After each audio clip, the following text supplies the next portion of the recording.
O'zjan Denizning oilasi bilan bog'liq mojarolar e'tibor markazida turibdi. Aktyorning onasi Kadriye Deniz dasturda chiqish qilib, o'ziga qo'yilgan barcha ayblarni rad etdi. Men hech qachon qo'l ko'tarmaganman. Bunday ish bo'lmagan. Samar bilan 3 yildan beri muloqot qilmayman. Qayerda yashashini ham bilmayman. Biz atigi bir marta O'zjan bilan kechirim so'rab, sovg'a ko'tarib kelganda ko'rishganmiz. Men sovg'ani qabul qilib, sen ham oilamiz a'zosisan deganman. Shundan so'ng boshqa uchrashmaganmiz, dedi Qadriye. O'g'illari o'rtasidagi kelishmovchilikni izohlar ekan, u shunday dedi: aka-ukaning tortishayotganini ko'rish og'ir.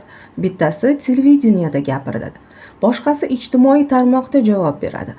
Ilgari ular ayrilmasdi. 40 yil doim birga bo'lishgan. Nima uchun oxirgi 3 yilda hammasi o'zgardi? Ikkisining ham omadi kelgan, karyerasini birga yo'lga qo'ygan. Men ular bilan faxrlanaman. Ularning onasi bo'lishdan baxtliman, deydi ayol.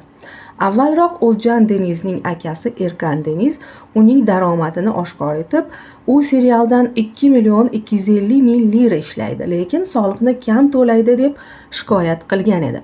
Soliq inspeksiyasi O'zjan Denizga nisbatan tekshiruv ishini boshlagandi.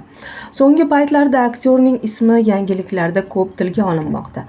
Avvalroq uni litsenziyasiz hovuzlar va qo'shimcha yopiq xonalar qurib olishda ayblashgan edi.